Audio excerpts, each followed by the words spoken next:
আমরা এমন রাজনৈতিক বন্দোবস্ত চাই যেখানে কেউ কাউকে জুলুম করার সাহস দেখাবে না, নতুন করে আর কেউ জালিম হবে না, নতুন করে ফ্যাসিস্ট হওয়ার সাহসটুকু দুঃসাহসটুকু কেউ দেখাতে পারবে না। এরকম বাংলাদেশ আমরা চাই কি চাই না? আওয়াজ করে আপনার মতামত জানান দেন। এরকম নতুন ভোরের বাংলাদেশ আমরা চাই কি চাই না? কারা কারা চাই হাত তুলে আল্লাহরে দেখায়।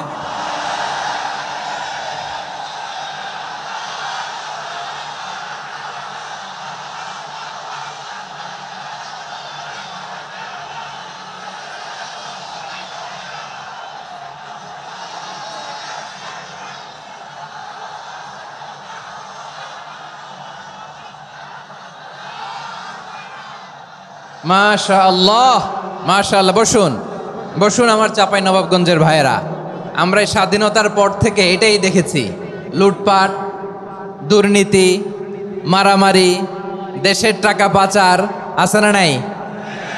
এগুলোর পুনরাবৃত্তি আমরা চাই। নতুন ভোরের বাংলাদেশে এগুলোর পুনরাবৃত্তি না হোক। জোরে বলেন ঠিক কিনা? আমাদের বিশ্ববিদ্যালয়ের ক্যাম্পাসগুলোতে রিসার্চ হোক, উন্নত মানের রিসার্চ, গবেষণা হোক, যেরকম আমরা অন্যান্য দেশে দেখি। যেই ছাত্রদের হাতে কলম লেগেছে ওই হাতে অস্ত্রের স্পর্শ না লাগুক। চিল্লায় বলেন ঠিক কিনা?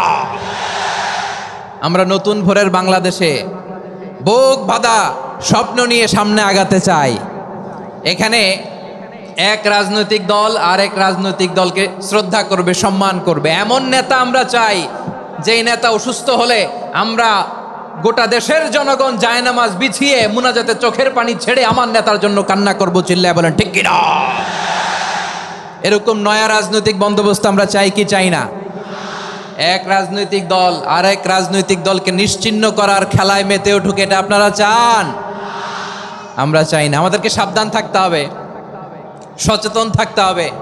দেখবেন এই যে আমরা ঐক্যবদ্ধ, আমরা সম্প্রীতির বাংলাদেশ গড়তে চাই, আমরা সমৃদ্ধির বাংলাদেশ গড়তে চাই, নানা ধরনের চক্রান্ত। রিসেন্টলি দেখবেন এই শান্ত শিষ্ট ইসলাম প্রিয় শান্তিপ্রিয় মুসলিমদেরকে উস্কানি দেয়া হচ্ছে, উত্তেজিত করার জন্য আমার নবীকে গালি দেয়া হচ্ছে। আরশের অধিপতি আল্লাহ রাব্বুল ইজ্জাতের নামে এমন অশ্লীল শব্দ ব্যবহার করা হচ্ছে যেগুলো মুখে তোলা আমাদের পক্ষে সম্ভব না। প্রিয় ভাইয়েরা, আমরা আজকের এই চাঁপাই নবাবগঞ্জের বিশাল ঐতিহাসিক তাফসীরুল কোরআনের প্রোগ্রাম থেকে এই এন্টারিম গভর্নমেন্টের কাছে বিনীত আবেদন জানাতে চাই, আপনারা শান্তিপ্রিয় মুসলিম জনতার ধৈর্যের পরীক্ষা নেবেন না। ধৈর্যের পরীক্ষা আপনারা নেবেন না। সহ্যের সীমা ছাড়িয়ে গেলে জনতা নিজেই আইন প্রয়োগ করার, বিচার করার দায়িত্ব হাতে তুলে নিবে। এটা আমরা চাই না। এটা আমরা চাই না, আমরা চাই না। যারা আল্লাহ রাসূল সাল্লাল্লাহু আলাইহি ওয়াসাল্লামের সম্মানকে খাটো করে, আল্লাহ এবং আল্লাহর রাসূলকে নিয়ে কটূক্তি করে, অবমাননাকর শব্দ ব্যবহার করে, অশ্লীল শব্দ ব্যবহার করে, তাদের ব্যাপারে আমরা সর্বোচ্চ শাস্তি কামনা করি। সর্বোচ্চ শাস্তি তাদের জন্য বাস্তবায়ন করতে হবে। বাংলাদেশে ব্লাসফেমি আইন করে। চিল্লায় বলেন ঠিক কিনা? তা না হলে জনগণ যদি বিচার হাতে তুলে নেয়, এই বিশাল জনস্রোতকে থামানো সম্ভব না। আমরা শান্তি চাই কি চাই না? আওয়াজ করে বলেন। আল্লাহর নবীর বিরুদ্ধে, আল্লাহর রাসূল সাল্লাল্লাহু আলাইহি ওয়াসাল্লামের সম্মানকে খাটো করে কবিতার নামে, গদ্যের নামে অশ্লীল শব্দ চয়নকে আমরা মেনে নিব? অশ্লীলতাকে আমরা মেনে নিব? কারণ আল্লাহর নবী আমার ঈমান, আমার নবী আমার ঈমান। নবীকে ভালোবাসা ঈমানের অংশ শুধু এতটুকু নয়, আমার নবীর ভালোবাসাটাই হচ্ছে ঈমান। চিল্লায় বলো ঠিক কিনা? আমার নবীর জন্য আমরা বুকের তাজা রক্ত বিলিয়ে দিতে রাজি আছি না নাই? রাজি আছো মুসলমান? কারা কারা রাজি?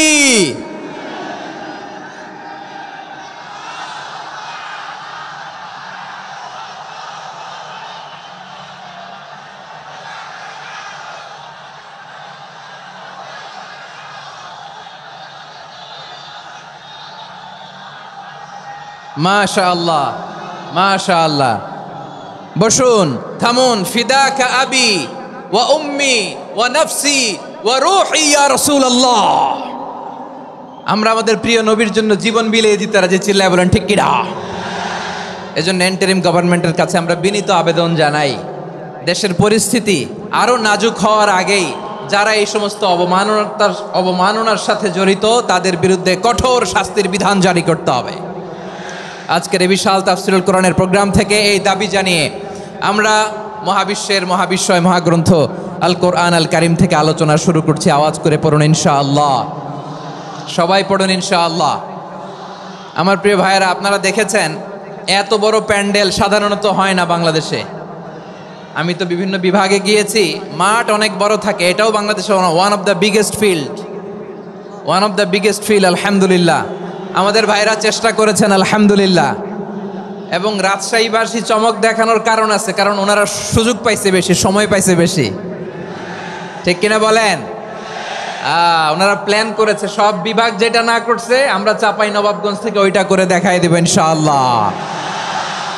মাশাআল্লাহ মাশাআল্লাহ। আমরা প্রাণ ভরে দোয়া করি আমার ভাইদের জন্য যারা এই চমৎকার কোরআনের বাগানকে সাজিয়েছেন। প্রিয় ভাইয়েরা, আমরা মূল আলোচনাতে যাওয়ার আগে আমি একটু অনুরোধ করব, মাশাআল্লাহ এখনো আপনাদেরকে বসুন, শান্ত হন, আল্লাহর ওয়াস্তে থামুন, কিছুই বলা লাগে নাই। লক্ষ লক্ষ কোরআন প্রেমী জনতা আজকে এক হয়েছে, কিন্তু কোনো আওয়াজ নাই, নীরব নিস্তব্ধ। মাশাআল্লাহ, ডান দিকে তো একেবারে পিন ড্রপ সাইলেন্ট, পিন পতন নীরবতা। এইদিকে আমার ভাইরা জায়গা পাচ্ছেন না আমি জানি, আমি দেখেছি সবাইকে, এই যে হাত নাড়িয়ে শুভেচ্ছা জানাচ্ছি। মাশাআল্লাহ মাশাআল্লাহ মাশাআল্লাহ। আমি আমার প্রিয় ভাইদের জন্য দোয়া করব আর আবেদন করব, আপনারা একটু শান্ত থাকুন, মেহেরবানি করে শান্ত থাকুন।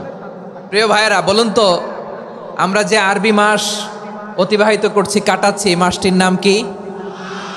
শাবান। মাশাআল্লাহ, তো আপনারা সবাই জানেন শাবানের পরেই যে মাস আসবে এটার নাম কি? রমাদান যে আসতেছে, আপনাদের ভাল লাগে? হ্যাঁ, রমাদান নাম শুনলেই মুমিন হৃদয়ে বয়ে যায় প্রশান্তির ফল্গু ধারা, ঠিক কিনা? একটা আনন্দ, একটা উচ্ছ্বাস আমাদের হৃদয়ের মধ্যে চলে আসে। রমাদান সাইয়্যিদুশ শুহুর, 12 মাসের মধ্যে সবচাইতে শ্রেষ্ঠতম মাস রমাদান আল মুবারক আসছে। আত্মশুদ্ধির মাস, আত্মসংশোধনের মাস, শুদ্ধাচারের মাস, নিজেকে আলোকিত করবার মাস, ঠিক কিনা বলেন? এই রমাদানুল মুবারকে আমাদের কি করণীয়, কি বর্জনীয়, what to do and what not to do, এই টপিকসের উপর কিছু কথা আপনাদের সামনে উপস্থাপন করব ইনশাআল্লাহ। ওমা তাওফীকি ইল্লা বিল্লাহ। আমার প্রিয় ভাইয়েরা, আমি আমার খুতবার শুরুতে সূরা বাকারার 185 নম্বর আয়াত তেলাওয়াত করেছি, যেখানে আল্লাহ তাআলা কোন মাসে কোরআন আল কারিমকে, মহাবিশ্বের মহাবিশ্বয় কোরআন আল কারিমকে এই পৃথিবীতে নাজিল করেছেন সেটা আমাদেরকে জানিয়েছেন। আল্লাহ তাআলা ইরশাদ করছেন, শাহরু রমাদান আল্লাযী উনজিলা ফীহিল কুরআনু হুদাল লিন্নাস ওয়া বাইনাতিম মিনাল হুদা ওয়াল ফুরকান। আল্লাহ বলেন, রমাদান এমন একটা মাস যে মাসে কোরআন নাজিল করা হয়েছে, আর এই কোরআন হচ্ছে বিশ্ব মানবের জন্য পথ নির্দেশিকা, হেদায়েতের সুস্পষ্ট বর্ণনা এবং সত্য মিথ্যা পৃথক করার আসমানি মানদণ্ড রূপে জামিনে আমাদের জন্য কোরআন নাজিল করেছে কে? আওয়াজ করে বলেন তো, আল্লাহর নাজিল করা এই কোরআনে কোনো ভুল আছে? সবাই বলেন নাই। সবাই বললে এতটুকু আওয়াজ হয় আমি বিশ্বাস করি না। গলা ছেড়ে দিয়ে বলেন, আল্লাহর নাজিল করা এই সর্বশেষ আসমানি কিতাব আল কোরআনে কোনো ভুল আছে? সন্দেহ আছে? সংশয় আছে? বিয়ন্ডলেস, বাউন্ডলেস, বটমলেস, এমন কিতাব যেটা পড়ে গবেষণা করে এর তথ্য, উপাত্ত, ইনফরমেশন, লেসন নিয়ে শেষ করা যায় না। সুবহানাল্লাহ। আল্লাহ বলেন, এই কোরআনকে আমি রমাদানে নাজিল করেছি, যেটা বিশ্ব মানবের জন্য পথ নির্দেশিকা। এতে আছে হেদায়েতের সুস্পষ্ট বর্ণনা আর সত্য মিথ্যা পার্থক্য করার মানদণ্ড, কোনটা সত্য কোনটা মিথ্যা এটা কোরআন দিয়ে ডিফারেন্সিয়েট করা যায়। কোরআন হচ্ছে ফুরকান, to differentiate between right and wrong. কোনটা সত্য, কোনটা মিথ্যা, কোনটা ভুল, কোনটা নির্ভুল, এটা কোরআন দিয়ে যাচাই করা যায়। চিল্লায় বলেন ঠিক কিনা? এজন্য এই কোরআন দিয়ে আমাদের জীবন সাজাতে হবে। কোরআন দিয়ে জীবন না সাজালে জীবন আলোকিত হয় না। কোরআন দিয়ে পরিবার না সাজালে পরিবার আলোকিত হয় না। কোরআন দিয়ে সমাজ না সাজালে সমাজটা শান্তিময় হয় না। শুধু দুর্নীতি দমন কমিশন দিয়ে দুর্নীতি বন্ধ করা যায় না। কোরআনের আইন বাস্তবায়ন করা ছাড়া এই সমাজ থেকে দুর্নীতি বন্ধ করা যাবে না। চিল্লায় বলো ঠিক কিনা? আমার প্রিয় ভাইয়েরা, এই কোরআন নাজিল হয়েছে রমাদান আল মুবারক, এই বরকতময় মাসে। তাই আমাদের উচিত এই মাসে আসন্ন যে রমাদান আল মুবারক, এই রমাদানে কোরআনের সাথে নিজেদের সম্পর্ককে বাড়ানো। আমার প্রিয় চাঁপাইনবাবগঞ্জের ভাইয়েরা, আমরা কি আসন্ন রমাদানে কোরআনের সাথে আমাদের অ্যাটাচমেন্ট সম্পর্ক বাড়াতে চাই? চান সবাই? আপনি কি জানেন কোরআন নিয়ে কোন ফেরেশতা পৃথিবীতে এসেছিল? জানেন ফেরেশতার নাম কি বলেন তো? জিবরিল আলাইহিস সালাম। একটু খেয়াল করে শুনেন, কান দুটো খরগোশের কানের মতো খাড়া করে আমার দিকে তাকান। সাইয়েদনা জিবরিল কোরআন নিয়ে এসেছেন, ফলে উনি হয়েছেন শ্রেষ্ঠ ফেরেশতা। বিশ্ব নবীর উপর কোরআন নাজিল হয়েছে, তাই তিনি হয়েছেন শ্রেষ্ঠ নবী। রমাদানে কোরআন নাজিল হয়েছে, তাই রমাদান হয়েছে শ্রেষ্ঠ মাস। কদরের রাতে কোরআন নাজিল হয়েছে, তাই কদর হয়েছে শ্রেষ্ঠ রাত। আমরাও যদি কোরআনের সাথে সম্পর্ক বাড়াই, আমাদের মর্যাদাও এরকম, আমাদেরকেও শ্রেষ্ঠ মানুষ বানায় দিবে কে? এজন্য কোরআনের সাথে সম্পর্ক বাড়াইতে রাজি আছেন তো? যারাই কোরআনের সাথে সম্পর্ক বাড়ায়, এদের মর্যাদা বাড়ায় দেয় কে? দেখবেন আমাদের হাফেজে কোরআন, তারা ইন্টারন্যাশনাল কোরআন কম্পিটিশনে যে গোটা বিশ্বকে পেছনে ফেলে প্রথম পুরস্কার নিয়ে আসে। এত ছোট ছোট বাচ্চা, ও সমাজ বোঝে না, রাজনীতি বোঝে না, টাকা পয়সা বোঝে না, কিচ্ছু বোঝে না, কিন্তু গোটা বিশ্বে ওকে সম্মানের চেয়ারে আসীন করেছে কে? এই কোরআনের সাথে লাগলে আল্লাহ তাআলা সম্মান বাড়িয়ে দেয়। আমার প্রিয় ভাইয়েরা, আসুন আমরা আলোচনার শুরুতেই শপথ নেই যে আসন্ন রমাদানে আমরা কোরআনের সাথে নিজেদের সম্পর্ককে মজবুত করব ইনশাআল্লাহ। সবাই বলুন ইনশাআল্লাহ। শাবান মাস আসলে, রজব মাস আসলে সাহাবারা কি করতেন? আসুন আমরা দেখি কিভাবে তারা রমাদানকে ওয়েলকাম জানাতেন। রজব শাবান আসলেই ওনারা রমাদান পর্যন্ত পৌঁছার আকুতি, আগ্রহ আর ফরিয়াদ আল্লাহর কাছে জানাতেন আর বলতেন, ইয়া আল্লাহ, রমজান পর্যন্ত আমাদের হায়াত বাড়িয়ে দাও। আল্লাহুম্মা বাল্লিগনা রমাদান, আল্লাহ তুমি রমজান পর্যন্ত আমাদের পৌঁছে দাও। আল্লাহুম্মা বারিক লানা ফি রজব ওয়া শাবান ওয়া বাল্লিগনা রমাদান, আল্লাহ রজব শাবানে বরকত দাও, আল্লাহ রমজান পর্যন্ত তুমি আমাদেরকে পৌঁছে দাও। আওয়াজ করে পড়েন আমিন। আমার প্রিয় চাঁপাইনবাবগঞ্জের ভাইরা, গত বছর অনেকের সাথে আমরা একসাথে রমাদান কাটিয়েছি, তাদের অনেকে দুনিয়াতে এখন বেঁচে নাই, এরকম আছে না নাই?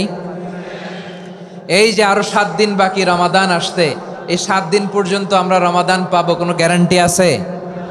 আচ্ছা, এই বছর যদি খুশনসিব হয় আমাদের, আমরা যদি পাই, আগামী বছরও যে রমাদান আমরা পাবো, কোনো গ্যারান্টি আছে? তাহলে আসুন আমরা ভেবে নেই, হতে পারে this Ramadan could be the last and final Ramadan in our life. হতে পারে এই রমাদানই হতে পারে আমার জীবনের শেষ রমাদান। ঠিক কিনা বলেন? তাই আসুন আমরা আল্লাহর কাছে দোয়া করি, আল্লাহুম্মা বাল্লিগনা রমাদান, আল্লাহ তুমি রমাদান পর্যন্ত আমাদেরকে পৌঁছে দাও। আওয়াজ করে পড়েন আমিন। ইবনু রাজব আল হাম্বালি লাতাইফুল মাআরিফের মধ্যে লিখেছেন, সাহাবারা ওনারা রমাদান কেন্দ্রিক, আমাদের সালফে সালেহিনরা রমাদান কেন্দ্রিক জীবন কাটাতেন। ওনারা রমজান আসার 6 মাস আগে আল্লাহর কাছে দোয়া করতেন, আল্লাহ রমজান পর্যন্ত পৌঁছে দাও। রমজান চলে যাওয়ার পরে বাকি 6 মাস আল্লাহর কাছে দোয়া করতেন, আল্লাহ এই রমাদানে যে ইবাদত করেছি, এই ইবাদতগুলো তুমি কবুল করে নাও। সুবহানাল্লাহ। তাহলে পুরো বছর রমাদান কেন্দ্রিক জীবন। রমজান আসার আগে 6 মাস দোয়া করতো, আল্লাহ আমরা যেন রমজান পাই। রমজান চলে যাওয়ার পরে বাকি 6 মাস বলতো, আল্লাহ রমজানে যে ইবাদত করেছি এগুলো তুমি কবুল করে নাও। সুবহানাল্লাহ। আবার এই শাবান মাসে আল্লাহর হাবিব সাল্লাল্লাহু আলাইহি ওয়াসাল্লাম সবচেয়ে বেশি রোজা রাখতেন। কানা ইয়াসুমু শাবানা কুল্লাহ, সবচেয়ে বেশি রোজা রাখতেন শাবান মাসে। ওয়া কানা ইয়াসুমু শাবানা ইল্লা কলিলা, শাবানের অল্প কয়েকদিন ছাড়া পুরো শাবানটাই বিশ্বনবী রোজা রাখতেন। সুবহানাল্লাহ পড়েন। এই শাবানে আপনারা রোজা রাখছেন তো? রাখছেন? আল্লাহ তুমি কবুল করো। আমরা সবাই পড়ি আমিন। মাইকের সাউন্ডটা একটু উইক মনে হচ্ছে, একটু স্ট্রং করতে হবে সামান্য। মাইক অপারেটর যিনি আছেন একটু স্ট্রং করবেন, আমার শাউট করে কথা বলা লাগতেছে, একটু স্ট্রং করবেন মেহেরবানি করে। মাইকের সাউন্ডটা একটু স্ট্রং করবেন। প্রিয় ভাইয়েরা, এই শাবান শেষে আমাদের মধ্যে আগমন করবে রমাদান, এবং এই রমাদানুল মুবারক আল্লাহ তাআলা আমাদের জন্য সিয়াম ফরজ করেছেন। কি ফরজ করেছেন? তিনি সূরাতুল বাকারার 183 নম্বর আয়াতে ইরশাদ করছেন, রাব্বুল আলামিন বলেন, ইয়া আইয়ুহাল্লাযীনা আমানু কুতিবা আলাইকুমুস সিয়ামু কামা কুতিবা আলাল্লাযীনা মিন ক্বাবলিকুম লাআল্লাকুম তাত্তাকুন। আল্লাহ বলেন, ও বিশ্বাসীরা শোনো শোনো, তোমাদের জন্য সিয়ামকে ফরজ করা হয়েছে, ঠিক যেমন ভাবে তোমাদের পূর্ববর্তী উম্মতদের উপরও সিয়ামকে ফরজ করা হয়েছিল, লাআল্লাকুম তাত্তাকুন, যাতে করে তোমরা সবাই মুত্তাকি হতে পারো। সুবহানাল্লাহ বলেন, যাতে করে তোমরা আল্লাহ সচেতন হতে পারো। তাহলে সিয়ামকে, এই সামনে যে রমাদান আসতেছে আমার প্রিয় ভাইয়েরা, এই পুরো রমাদান ব্যাপী সিয়াম সাধন করা, সিয়াম পালন করাকে আমাদের জন্য ফরজ করে দিয়েছে কে? রমাদানের রোজা রাখার নফল নাকি? রমাদানে সিয়াম পালন করা কি নফল? সুন্নাত? তাহলে কি ফরজ? আওয়াজ করে বলেন, রমাদানের রোজা রাখা কি ফরজ? এটা শুধু আমাদের উপরই ফরজ না, আমাদের আগে যত জাতিগোষ্ঠী এই পৃথিবীতে এসছে সবার উপরে সিয়াম পালনকে ফরজ করেছে কে? সবার উপরে আল্লাহ তাআলা সিয়াম পালনকে ফরজ করেছিলেন। তবে ধরনটা ভিন্ন ছিল, এক এক জাতিগোষ্ঠীর জন্য এক এক ধরনের ছিল। আমাদের জন্য সিয়াম ফরজ টানা 1 মাস 30 দিন বা 29 দিন। কোন কোন উম্মতের উপর 30 দিন না, মাত্র 3টা রোজা ফরজ ছিল। কয়টা? আওয়াজ করে বলেন। আপনাদের কি মনোযোগ আছে না গেছে? মনোযোগ আছে? তাকবীর পড়েন তো, লিল্লাহে তাকবীর। আমাদের 1 মাস সিয়াম ফরজ। পূর্ববর্তী অনেক উম্মতের উপর 1 মাস ছিল না, 3টা ফরজ ছিল। কয়টা? প্রতি মাসের 13, 14, 15 ফরজ ছিল তাদের জন্য। কারো জন্য শুধু একটা, আশুরার রোজা। কোন কোন উম্মতের জন্য 10টা। কোন কোন উম্মতের জন্য রোজা ফরজ ছিল মৌনতার রোজা, আরবিতে বলে সওমুল ইনসাত, মানে সারাদিন খেতে পারবে, পান করতে পারবে, স্ত্রীর সাথে মেলামেশা করতে পারবে, কিন্তু কথা বলতে পারবে না। কথা বললেই তাদের রোজা ভেঙে যেতে। পড়েন সুবহানাল্লাহ। কি অদ্ভুত ব্যাপার! মৌন সম্মতির রোজা। যেমনটি সাইয়্যিদাতুনা মারিয়াম আলাইহাস সালাম বলেছেন, ইন্নী নাযারতু লির-রাহমানি সাওমা ফালান উকাল্লিমাল ইয়াওমা ইনসিয়া। তিনি বলেছেন, আজকে আমি রহমানের জন্য, মানে আল্লাহর জন্য রোজা মানত করেছি, আজকে আমি কারোর সাথে কথা বলতে পারবো না। তো রোজা রাখলে কথা বলতে পারবে না কেন? কারণ ওই শরীয়তে রোজার বিধান ছিল সকাল থেকে সন্ধ্যা খেতে পারবেন, পান করতে পারবেন, কিন্তু কথা বলতে পারবেন না। কথা বললেই রোজা ভেঙে যেত। সুবহানাল্লাহ বলেন। তাহলে সব জাতিগোষ্ঠীর উপরে রোজা ফরজ ছিল, কিন্তু ধরনটা ভিন্ন ছিল। মজার ব্যাপার হচ্ছে, আপনি বর্তমানেও বিভিন্ন ধর্মের দিকে তাকান, বৌদ্ধ ধর্ম, হিন্দু ধর্ম, খ্রিস্ট ধর্ম, তাদের মধ্যেও রোজা আছে। ইংরেজরা, খ্রিস্টানরা এটাকে বলে ফাস্টিং। কি বলে? ফাস্টিং। আমাদের হিন্দু ভাইয়েরা বলে উপবাস। তারা কি বলে? উপবাস। আবার এখন আন্দোলনেরও একটা মাধ্যম হয়েছে এটা, না খেয়ে থাকা। এটারে বলে অনশন। এটারে কি বলে? অনশন ধর্মঘট। মানে আমাদের দাবি না মানলে আমরা খাবো না, রোজা রাখলাম। আছে না নাই? তারপরে আধুনিক বিজ্ঞান এটার একটা নাম দিয়েছে না খেয়ে থাকাকে, অটোফিজি। কি বলে? অটোফিজি। জাপানের এক চিকিৎসা বিজ্ঞানী এই অটোফিজির উপর গবেষণা করে সে নোবেল পেয়েছে। সুবহানাল্লাহ পড়বেন না? এজন্য আল্লাহ তাআলা আমাদের জন্য গোটা রমাদানে এই সিয়ামকে ফরজ করে দিয়েছেন। আওয়াজ করে বলেন আল্লাহু আকবার। রাব্বুল আলামিন বলেন, ইয়া আইয়ুহাল্লাযীনা আমানু কুতিবা আলাইকুমুস সিয়াম। সিয়ামকে তোমাদের উপরে ফরজ করা হয়েছে, কামা কুতিবা আলাল্লাযীনা মিন ক্বাবলিকুম, যেমনি তোমাদের পূর্ববর্তীদের উপর রোজা ফরজ করা হয়েছিল, লাআল্লাকুম তাত্তাকুন, যাতে করে তোমরা আল্লাহ সচেতন হতে পারো, যাতে করে তোমরা মুত্তাকি হতে পারো। লাআল্লাকুম তাত্তাকুন, যাতে করে আমরা আল্লাহ সচেতন হতে পারি, আল্লাহ কনসিয়াসনেস আমাদের মধ্যে গ্রো করে। এটা হচ্ছে রোজার prime objective, the prime objective of সিয়াম। অনেকে জিজ্ঞেস করলে অনেকে বলে রোজার মূল উদ্দেশ্য হচ্ছে না খেয়ে থাকা। না। অনেকে বলে গরিবদের কষ্ট অনুধাবন করা রোজার উদ্দেশ্য। না।